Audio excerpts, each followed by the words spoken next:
নমস্কার। বিধানসভা নির্বাচন আর মাত্র কয়েকদিন পরেই। এই মুহূর্তে চারপাশে প্রার্থীরা নিজের নিজের দলের প্রচারে ব্যস্ত। আমরা এই মুহূর্তে কথা বলবো বহরমপুর বিধানসভা কেন্দ্রের বিজেপি প্রার্থী সুব্রত মৈত্র ওরফে কাঞ্চনের সঙ্গে। নমস্কার। নমস্কার। আমরা প্রথমে সরাসরি একটা প্রশ্ন চলে আসবো। দিন কয়েক ধরে দেখা যাচ্ছে যে বহরমপুর এই প্রচারকে কেন্দ্র করে, ভোট প্রচারকে কেন্দ্র করে উত্তেজনার চরম। এই প্রচারের আলো, অর্থাৎ তৃণমূল এবং কংগ্রেসের অধীর চৌধুরী প্রচারের আলো কি শুষে এলো বিজেপি প্রার্থীর কাছ থেকে? না, সেরকম কোনো ব্যাপার নেই। দেখুন, বিধানসভা ভোটের প্রচারে আমাদের কৌশল একরকম, তারা হারছে তাদের কৌশল। সুতরাং দুই মাঝখানে ঝামেলা। তার মধ্যে আমার কোনো মন্তব্য বা আমার এই বিষয়ে কোনো কিছু বলার অবকাশ থাকে না। এ বলছে রক্তগঙ্গা বই দিব, ও বলছে কাছা খুলে নেব।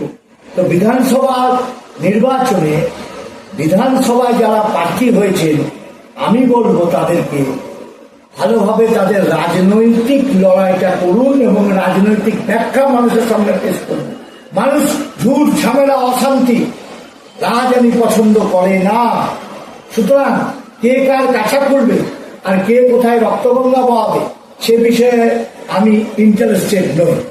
না, এই যে আপনি রাজনৈতিক বিষয় নিয়ে আলোচনার কথা বলছেন, আপনার কথা অনুযায়ী যে বিরোধী, আপনার প্রতিপক্ষ যারা, তারা এই রাজনৈতিক মতাদর্শ বা রাজনৈতিক জায়গা থেকেই সরে গেছে, এই ব্যক্তি আক্রমণের জায়গায় পড়েছে। সেই জন্যই আমি বললাম কে কার প্রতিপক্ষ আমি জানি না। প্রতিপক্ষ আমাদের কাছে পশ্চিমবঙ্গ থেকে তৃণমূলকে তাড়াতে হবে। তৃণমূলের অপশাসন, তৃণমূলের জঙ্গল রাজ, তৃণমূলের দুর্নীতি, মেয়েদেরকে অসম্মান করা, চাকরিজীবীদেরকে রাস্তায় বসিয়ে দেওয়া, ডিএতে সরকারি কর্মচারীদের ডিএ না দেওয়া এবং বিভিন্ন জায়গায় মেয়েরা যেভাবে ধর্ষিতা হচ্ছে, যেভাবে আর্জি করে অভয়া আর ধর্ষিতা হলো, এর বিরুদ্ধে লড়াই। এই সরকারকে একমাত্র যদি কেউ সরাতে পারে তা ভারতীয় জনতা পার্টি। সুতরাং কে কোথায় কাকে ব্যক্তিগত আক্রমণ করলো, কে কোথায় কার ধুতি ধরে টান মারবে সে বিষয়ে আমরা ইন্টারেস্টেড নই। মানুষ এই পশ্চিমবঙ্গে চাকরি চায়, মানুষ ভালো শিক্ষা ব্যবস্থা চায়, মানুষ ভালো চিকিৎসা চায়, মানুষ কর্মসংস্থান চায়, মানুষের নিত্য দিনের জন্য সার্বিকভাবে মোদীজির যে উন্নয়ন, সেই উন্নয়নের ছোঁয়া পেতে চায়। এই নিয়ে কথা হোক। ঠিক এই জায়গাটাতে আপনি বলছেন যে আপনি প্রশ্ন যা বললেন তারা দেখাচ্ছে নারী নিরাপত্তার প্রশ্ন তুলছেন, স্বাস্থ্য শিক্ষার যে প্রয়োজন সেটার প্রশ্ন তুলছেন। বহরমপুর শহরে গত 5 বছর ধরে আপনি বিধায়ক হয়েছেন। গত ভোটে চারপাশে এটাই সমীক্ষা, রাজনৈতিক বিশেষজ্ঞ বলুন বা আপনি নিজেও জানেন যে ধর্মীয় মেরুকরণের ভিত্তিতে ভোটটা হয়েছিল, হিন্দু এবং মুসলমানের লড়াই হয়েছিল, যার রেস ছিল 2024 লোকসভা নির্বাচন পর্যন্ত। এই 2026 এসে এটা কথা উঠছে যে রাজনৈতিক নেতৃত্বরা বুঝতেই পারছেন না যে 2026 ভোট ঠিক কোন ইস্যুটাকে কেন্দ্র করে হবে। একটা পক্ষ বলছে এসআইআর, আপনি নিজেও জানেন যে বহরমপুরে যে ভোটার ছিল তার তো একটা বড় অংশ ডিলিটেড হয়ে গেছে, সেই ডিলিটেড ভোটের মধ্যে আপনার ভোটারও আছে। তাহলে এসআইআর ইস্যু, সেই ইস্যু কি বড়ভাবে দেখা দেবে ভোটের বাক্সে? দেখুন, স্বচ্ছ ভোটার তালিকা করার যে প্রয়াস নির্বাচন কমিশন নিয়েছে সারা ভারতবর্ষ, তার সফলতা সারা ভারতবর্ষ পেয়েছে। পশ্চিমবঙ্গ যেভাবে অনুপ্রবেশ ঘটেছে, পশ্চিমবঙ্গে যেভাবে মৃত ভোটারদের নাম ঢুকিয়ে রাখা হয়েছে, স্থানান্তরিত ভোটারদেরকে রাখা হয়েছে, ডুপ্লিকেট ভোটারদের রাখা হয়েছে, কেন তা থাকবে? কেন তা থাকবে? এই এসআইআর নিয়ে কাদের মাথা ব্যথা? সব থেকে বড় মাথা ব্যথা তৃণমূল সরকারের, তারপরে কংগ্রেসের। কেন না, অসংখ্য অনুপ্রবেশকারী যারা আজ দীর্ঘ 30 বছর 40 বছর ধরে জাল আধার কার্ড, জাল ভোটার কার্ড, জাল প্যান কার্ড, জাল রেশন কার্ডের মধ্যে দিয়ে ভোটার লিস্টে নাম ঢুকিয়ে বসিয়ে রেখেছে। আপনারা দেখেছেন তো, একজন বাবা 383টা ছেলে, এটা কি সম্ভব? আমরা মহাভারতে শুনেছিলাম ধৃতরাষ্ট্রের 100 ছেলে, এটা কি সম্ভব? তো সুতরাং সেই জায়গা থেকে স্বচ্ছ ভোটার লিস্ট হচ্ছে। যাদের মাথা ব্যথার কারণ তাদের মাথা ব্যথা হবে, আমাদের মাথা ব্যথার কারণ নেই। হ্যাঁ, ডিএম, এসডিও, বিডিও এবং যে বিএলওরা কাজ করেছে তারা তো সবই তৃণমূলের দলদাস। সুতরাং তারা ইচ্ছাকৃতভাবে এই এসআরকে ঘেঁটে দেবার জন্য নির্বাচন কমিশনকে আঘাত এনেছে, যাতে নির্বাচন কমিশন সঠিক সময়ে সঠিক দিনে স্বচ্ছ ভোটার লিস্ট তৈরি করতে না পারে। এই দায়িত্ব পুরোপুরি তৃণমূল সরকারের। না, আমি আপনাকে এই আজ মাথা ব্যথা হচ্ছে কংগ্রেসের, কারণ অধিকাংশ জায়গায় মুসলিম সম্প্রদায়ের মানুষের প্রচুর ভোট কাটা গেছে। আমার বহরমপুর শহরে আমাদেরও হিন্দু সম্প্রদায়ের মানুষের প্রচুর ভোট কাটা গেছে। এখন যদি নামের ভুল থাকে, 2002 লিঙ্কেজ না থাকে, মায়ের নাম বাবার নাম আলাদা থাকে, সে তো হবেই, এটাই তো স্বাভাবিক। যা হচ্ছে আমরা এটাকে সাধুবাদ জানাই। তার মানে আপনি বলতে চাইছেন যে এসআইআর এর ফলে আপনি যে কথাগুলো বললেন সেটা সার্বিক পশ্চিমবঙ্গের ক্ষেত্রে বা ঘটেছে, আপনার বহরমপুর বিধানসভার ক্ষেত্রেও তো ভোটার ডিলিটেড হয়েছে। আমি তো বললাম সেই সংখ্যাটা কি, সেই যারা ডিলিটেড হয়েছে তার মধ্যে কি বিজেপির সমর্থকরা নেই? আমি কি বললাম? আমি বললাম যে এসআইআর করতে গিয়ে স্বচ্ছ ভোটার তালিকা করতে হবে। সেই জায়গায় যদি কোনো হিন্দু সম্প্রদায়ের 2002 লিঙ্কেজ না থাকে, বাবার সাথে ছেলের নামের যদি পার্থক্য থাকে, তাহলে তো এসআইআর অ্যাজিমিট করতে হবে। আপনার কথাটা ঠিক আছে, কিন্তু কথা হচ্ছে যে এই যে সাপ্লিমেন্টারি লিস্ট যে বেরোচ্ছে না, যাদের বাদ গেছে, যারা এখনো হবে ট্রাইব্যুনাল করেছে, বাদ দিয়ে ভোটে নামবেন আপনি। শুনুন, এটা তো আমার ভোটের ব্যাপার না, এটা তো ভারতীয় জনতা পার্টি করছে না। না না, এটা একটা স্বতন্ত্র প্রতিষ্ঠান যে নির্বাচন কমিশন, সেই স্বতন্ত্র প্রতিষ্ঠানের মধ্যে দিয়ে তারা আইনগতভাবে যে কাজ করছে আপাত দৃষ্টিতে ঠিক আছে। কিছু হয়তো ভুলভাল হয়েছে, সেটা তৃণমূলের দোষে হয়েছে। আচ্ছা, এটাও তৃণমূল দোষ। এবার আপনাকে আর একটা প্রশ্নে আসি, যে বহরমপুর বিধানসভা যেখানে আপনি বিধায়ক গত 5 বছরে, সেই বিধানসভার ক্ষেত্রে আপনার ক্ষেত্রে প্রশ্ন উঠছে যে আপনি বলেছেন যে 100% আপনার যে তহবিল, বিধায়ক তহবিল, সেটা খরচ হয়ে গেছে, অথচ বিরোধীরা বলছে সেটা দেখা যায়নি। বহরমপুর বিধানসভায় আপনার কংগ্রেস প্রতিপক্ষ হিসেবে দাঁড়িয়েছেন অধীর রঞ্জন চৌধুরী। তার দীর্ঘ রাজনৈতিক জীবন, তার বিভিন্ন কাজকর্মের নিদর্শন বহরমপুরে ছড়িয়ে ছিটিয়ে আছে, তেমনি তার ব্যর্থতাও কাটাছেড়া হচ্ছে। কাঞ্চন মৈত্র, সুব্রত মৈত্র এই জবাবটা কিভাবে দেবে? মানুষের কাছে পৌঁছানোর আগামী প্রতিশ্রুতি তার কি? 2021 বিধানসভা ভোটের পর আমরা এই পশ্চিমবঙ্গ বিধানসভায় 77টি ভারতীয় জনতা পার্টি বিধানসভা জিতেছিল। যেদিন আমরা শপথ নিয়েছিলাম তারপর থেকে মমতা ব্যানার্জির নির্দেশে মাননীয় জেলা শাসক, রুগী পরিবার কল্যাণ সমিতি, আমার বহরমপুর বিধানসভায় স্কুল কলেজের গভর্নিং বডি, বিভিন্ন প্রশাসনিক স্তরে যাতে আমরা অংশগ্রহণ করতে না পারি বা আমরা যাতে চেয়ার না পাই তার ব্যবস্থা করেছেন। আমাদেরকে কোনো প্রশাসনিক সভা, কোনো উন্নয়নমূলক সভায় ডাকা হয় না। পরিষ্কার উনার নির্দেশে একনায়কতন্ত্র রাজ চলেছে। দ্বিতীয় কথা, এই কথাটা পুরো ফেক কথা।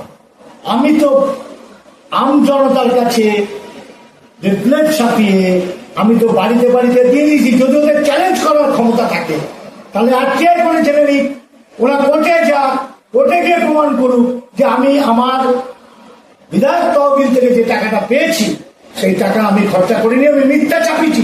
কোর্টে যাক না, হিম্মত থাকলে কোর্টে যাক, কংগ্রেস যাক, তৃণমূল যাক, তাদের কোনোদিন ক্ষমতা হয়নি। তারা কোনোদিন এইভাবে হ্যান্ডবিল ছাপিয়ে মানুষের কাছে পৌঁছে দিতে পারেনি। আর তৃণমূলের কথা বলছেন, তারা সকাল সূর্যোদয় দেখতে পায় না, তারা দুপুর 12টার পরে ওঠে। দুপুর 12টার পরে উঠে কোথায় পুকুর বোঝাতে হবে কোথায় কাটমানি খেতে হবে, কোথায় প্রধানমন্ত্রী আবাসের টাকা নিজের পকেটে ভরতে হবে, এই নিয়ে ব্যস্ত থাকে। তো তারা কোথায় দেখতে পাবে আমার কাজ? আমার কাজ দেখার অবকাশ কি তাদের আছে? আমরা সকাল ঘুম হয় কটায়? আমি 5:30টার সময় ঘুম থেকে উঠে যাই। তারপর থেকে মানুষের কাছে দৌড়ে বেড়াই। মানুষের কাছে দৌড়ে বেড়ানো কাঞ্চন মাত্র রাত্রিতে ঘুমোতে যান কটায়? রাত্রে 10:30 11টায়। 10:30 মধ্যে ঘুমিয়ে হ্যাঁ, তার মধ্যে রাত্রি 12টা 1টা 1:30টার সময় ঘুম ভাঙে, কোনো মানুষের ডাকে, কোনো মানুষের প্রয়োজনে। আর এই যে আপনি যে সময়টার মধ্যে বলছেন মানুষের কাছে থাকেন, সেই সময় যে আপনি যাতায়াত করেন, মানুষের কাছে যান কিসের মাধ্যমে? গাড়ি তো, বড় গাড়ি তো আপনার নেই। আমার গাড়িও নেই, আমার সিকিউরিটিও নেই, আমার জল বহাবার লোক নেই, আমার ফাইল বহানোর লোক নেই। কারণ মানুষ আশীর্বাদ দিয়েছিল কাজ করার জন্য। এই মমতা সরকার আমাদেরকে কোনো কাজ করতে দেয়নি। প্রত্যেকটা জায়গায় আমাদেরকে অসম্মানিত হতে হয়েছে। না, কাজ করতে দেয়নি আপনার, এবং জীবনযাপন এবং প্রচারের ধর্ম। এবং আমি যা ছিলাম, আমি আর 40 বছর ধরে এই বহরমপুরের মানুষের শ্মশানে, হসপিটাল, বাজারে, ক্লাবে, রক্তদান থেকে চোখ অপারেশন, ক্যান্সার ট্রিটমেন্ট থেকে অক্সিজেন সিলিন্ডার থেকে অ্যাম্বুলেন্স থেকে, বহরমপুরের প্রতিটা মানুষ জানে আমি কি করি না কি করি না। তার জন্য কালো কাঁচ লাগানো 4 চাকা গাড়ি লাগবে, তার জন্য সিকিউরিটি লাগবে, এটা আমি মানতে রাজি নই। কারণ আমার যেভাবে জীবন গড়ে উঠেছে, আমি সেই জীবন গড়ার মধ্যে দিয়ে মৃত্যুর দিন পর্যন্ত চলতে থাকবো, এটাই আমার শপথ। তার মানে এর মধ্যে কোনো ভাঙতাবাজি নেই, কোনো লোক দেখানোর ব্যাপার নেই। কারণ আজকে কালো কাঁচের গাড়ি কেনার মতো অর্থ আমার নেই। আমাকে একটা ভাঙা গাড়িতে ভোটের প্রচারে যেতে হচ্ছে। অধিকাংশ সময় বহরমপুরে আমি মোটরসাইকেলের পিছনে করেই ঘুরে বেড়াই। আমার একটি সংস্থাকে 2012 সালে 2জন ব্যক্তি গাড়ি দিয়েছিল, সেই গাড়িতে করেই আমি কোথাও না কোথাও মাঝে মধ্যে যাই। এছাড়া আমার কোনো না, আমি বলতে চাইছি আপনার এই যে জীবন যাপনের কথা বলছেন, যখন দেখা যাচ্ছে ভোটের প্রচারে ফেসবুকে রমরম করছে, কালার ফ্লেক্সে আরো বেশি করে চলছে, এই প্রচারটাও তো একটা কৌশল প্রচার আপনার ভোটের, নাকি যে আমার জীবনযাপনে এরকম হয়? না না না না, আমি নাটক করতে পারবো না, আমি নাটক করতে পারবো না। আচ্ছা, যারা আর আপনি নাটক করতে পারবেন না বলছে মোদী নাটক করে, আমি তো মোদীর দলের শুনেছি। উনি আমার গুরুদেব, উনি গোটা ভারতবর্ষের গুরুদেব। উনি আছেন বলে আজ ভারতবর্ষ টিকে আছে, উনি আছেন বলে বিশ্বের দরবারে আজকে ভারত সম্মানিত হচ্ছে। সুতরাং ওই প্রশ্নে গিয়ে আপনাদের লাভ নেই। ওই প্রশ্ন বোঝার ক্ষমতা তৃণমূলীদের নেই, কংগ্রেসীদেরও নেই। এরা সব দেশদ্রোহী। আচ্ছা, এরা ভারতবর্ষের বিশৃঙ্খলা তৈরি যারা করছে তাদের সাথে যোগাযোগ রেখে এরা ভারতবর্ষের প্রতিটি জায়গায় অশান্তি বিশৃঙ্খলার মধ্যে দিয়ে ভারতবর্ষকে নিয়ে যাচ্ছে। সুতরাং মোদীজিকে বোঝার মতন ক্ষমতা অনেক মানুষের নেই। কারণ ব্যক্তিগত ধান্দা, ব্যক্তি সর্বস্ব চিন্তা নিয়ে যারা চলে তারা সমাজ দেশ থেকে অনেকটাই বিচ্যুত। সমাজ কি করে ভালো থাকবে, দেশ কি করে এগিয়ে যাবে, এর ক্ষমতা চোর চারটাদের নেই। আপনি আর একটা বিষয় দেখুন, প্রশ্ন বলছেন নারী নিরাপত্তার কথা আপনি বলছিলেন। বহরমপুর শহরে নারী নিরাপত্তা নিয়ে ইদানিং প্রশ্ন উঠছে আপনার। দেখুন ওগুলো হচ্ছে কংগ্রেসের ভাঁওতাবাজির প্রচার। বহরমপুর পরিষ্কার কংগ্রেসের ভাঁওতাবাজির প্রচার সারা পশ্চিমবঙ্গ জুড়ে। আপনি শুধু বহরমপুরের কথা কেন? আমার কমপ্লিট আজকে কামদুনি হয়নি, আজকে কামদুনি হয়নি, আজকে কলকাতাতে সুযোগ হয়নি, আজকে একজন ডাক্তার মহিলা তার কি অপরাধ ছিল না, বিচার ওইগুলো হয়নি। আজকে বহরমপুর শহরে আজকে তৃণমূল যেভাবে সমাজের অবক্ষয়তা এনে দিয়েছে, যেভাবে ডিয়ার লটারি, যেভাবে বিভিন্ন অনগেমিং যে খেলা এবং বাংলা মদের বোতল দিয়ে পরিবেশটাকে নষ্ট করে দিয়েছে, একদম পরিবেশ নষ্ট হয়ে গেছে। সেই জায়গায় তো কিছু না কিছু জায়গায় বিভ্রান্তি ঘটবে। সেইভাবে বহরমপুর শহরে বিগত 10 থেকে 15 বছর ধরে সেরকম ধরনের তো আপনারা কোনো কিছু দেখাতে পারবেন না। একটিমাত্র ঘটনা ঘটেছিল, যেটা এই পুরনো কাপ্তানি মেডিকেল যে মেডিকেল স্টোর কলেজ, তার একজন কলেজ স্টুডেন্ট, এবং সেটাও পুরোই ঘটিত ব্যাপার, সুতরাং সেই ধরনের নিরাপত্তাহীনতায় আমার বহরমপুর শহরের কোনো মহিলা আছে বলে আমার সন্দেহ। আপনি আরেকটা বিষয় আসুন এখানে, যে আপনি দলের প্রচারের কথা বলছেন, ভোটের প্রচারের কথা বলছেন, কিন্তু আপনি একবারের জন্য বলছেন না যে এই সার্বিক পরিস্থিতিতে মানুষের আয় যে কমে যাচ্ছে, সেই আয় বাড়ানোর জন্য, ব্যক্তি আয় বাড়ানোর জন্য আপনাদের কি পরিকল্পনা রয়েছে? না, আপনি গোটা ভারতবর্ষে কোথায় ব্যক্তি আয় কমে যাচ্ছে? পশ্চিমবঙ্গের ক্ষেত্রে হবেই তো। কি পরিকল্পনা? পশ্চিমবঙ্গের ক্ষেত্রে যে চোর বসে আছে, যে চোরেরা বসে আছে, আজকে প্রধানমন্ত্রী জল মিশন প্রকল্প, ঘরে ঘরে জল হয়েছে, বাস্তব উদ্যান হয়েছে, টাকা কোথায় যাবে? কেন কন্ট্রাক্টররা আজকে ধর্নাতে বসে আছে? বলতে হবে না। সরকারি কর্মচারীদের দিয়ে নেই কেন? আজকে এতগুলো খাতায় কলমে মেডিকেল কলেজ আছে, আপনি বলুন তো আমার এই বহরমপুর মেডিকেল কলেজে সব ফ্যাকাল্টিস আছে? সমস্ত পরীক্ষা নিরীক্ষা করার জন্য যন্ত্রপাতি আছে? নাই।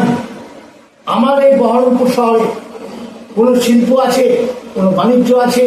কিছু নেই। তো অর্থনীতি বাড়বে তখনই তো, যখন ঘরে ঘরে কাজ হবে, কর্মসংস্থান বাড়বে। পুরোই ভেদ। চপ সিঙ্গারা কচুরি পানা ঘুগনি দিয়ে যদি মানুষের কর্মসংস্থান করা যেত, তাহলে মানুষ বলতো যে তৃণমূল সরকার থাক, তৃণমূল সরকার ভালো। শিক্ষিত বেকার ছেলেদেরকে আজকে কর্মসংস্থানের পথে না ছেড়ে দিয়ে ভাতাজীবী করে দেওয়া হচ্ছে। তারা দলে দলে ইঞ্জিনিয়ারিং পাস করার পর, ডাক্তারি পাস করার পর তারা পশ্চিমবঙ্গ থেকে দূরে সরে যাচ্ছে। আমার এই সরকার আসলে, আমার ভারতীয় জনতা পার্টি আসলে, নিশ্চয়ই আগামী দিনের প্রজন্ম এবং বর্তমানে যারা আছেন তাদের প্রত্যেককে আমরা অর্থনৈতিক দিক থেকে এবং সমস্ত দিক থেকে যেভাবে দাঁড় করানো যায় সেই দাঁড় করানোর চেষ্টা থাকবে, এবং মোদিজির হাত ধরে সার্বিকভাবে এই পশ্চিমবঙ্গ এবং বহরমপুর শহরের উন্নতি। যে মহিলা বললেন মহিলার নিরাপত্তা রয়েছে, মহিলারা বলছেন যে লক্ষ্মীর ভান্ডারে এবং যুবকরা বলছে যুবশক্তি প্রকল্পের জন্য অনেকটা ভোট পাবে তৃণমূল অনেকটা ভোট তারা পাবে। এই দুটি আর একটা বিষয় আপনাকে এখানেই বলি যে এই দুটি সেকশন যখন ভোটটা পেয়ে যাচ্ছে, যুবকদের এবং মহিলাদের ভোট, সেক্ষেত্রে পিছিয়ে থাকছে বিজেপি। আর বিজেপি যখন এখানে পিছিয়ে থাকছে, তখন বিজেপি এটাকে গেম করবে কিভাবে? যুবক এটা আপনাদের ক্যালকুলেশন। আমরা সরকারে আসলে আমাদের রাজ্য নেতারা, বিরোধী দল নেতা শুভেন্দু অধিকারী বলে দিয়েছেন যে আমরা ৩,০০০ টাকা করে লক্ষ্মীর ভান্ডার, মায়েদেরকে স্বয়ং সম্পূর্ণতা আনার জন্য আমরা এটা বদ্ধ করব। বেকার ছেলেদের ভোটের আগে ঠিক ললিপপ ধরিয়ে দেওয়া হলো ১,৫০০ টাকা। আমরা কাজ দিব বেকার ছেলেদের, আমরা কর্মসংস্থান দেব। সুতরাং ওই ভেদ কথাতে মানুষ পরিবর্তন চাইছে। মানুষের তৃণমূলের পরিবর্তন করেনি কেন?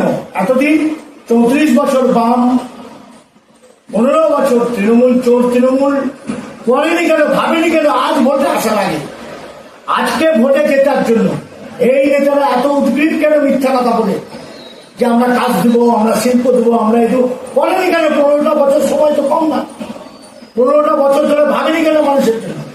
আপনার সঙ্গে আপনার রাজ্য নেতৃত্বরা তো আপনার প্রচারে আসছেন, আসছে মমতা বন্দ্যোপাধ্যায় আসতে হবে, কারণ বহরমপুরে ওরা হাঁটছে, তাই ওদেরকে আসতে হবে। আপনার সঙ্গে আমাদের প্রচারের কৌশল আলাদা, দেখতে পাবেন সামনে কে আসছে না আসছে। আপনি এবারে জেতার ব্যাপারে কতটা আপনি আসেন? আমার এত অধ্যত্ত নেই যে আমি বলবো যে আমি জিতছি। 2021-এ বহরমপুরের মানুষ দুহাত তুলে পদ্মপতিকে আশীর্বাদ করেছে। এবছর সারা পশ্চিমবঙ্গ তৃণমূলকে সরাবার জন্য বিকল্প একমাত্র ভারতীয় জনতা পার্টি, এবং এই বিকল্প ভারতীয় জনতা পার্টিকেই বহরমপুরের মানুষ তথা মুর্শিদাবাদ জেলার যেখানে যেখানে আমরা টপ ফাইটের মধ্যে দিয়ে যাচ্ছি সবাই সমর্থন করবে। তাছাড়া কোনো উপায় নেই। এই জঙ্গল রাজকে খতম করতেই হবে, চোরদেরকে সরাতেই হবে। বিকল্প একমাত্র বিজেপি। টাফ ফাইট আপনি মানছেন?